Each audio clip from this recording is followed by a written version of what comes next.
হে মা জগদম্বিকে, তুমি সর্বময়ী বিশ্বের ঈশ্বরী, বিশ্ব সংসারের আশ্রয় স্বরূপা, এই অখিল ব্রহ্মাণ্ডে সর্বময়ী কর্ত্রী।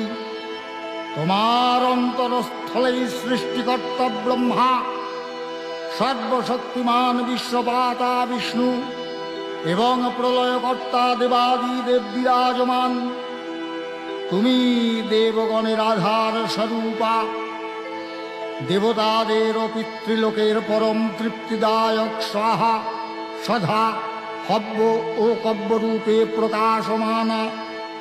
হে মা কালী, হে মা বিশ্বজননী, তোমার শরণাগত ভক্তের প্রতি তোমার আশিস প্রতিনিয়ত ভক্ত মস্তকে যেন বর্ষিত হয়, শুধু এইটুকু প্রার্থনা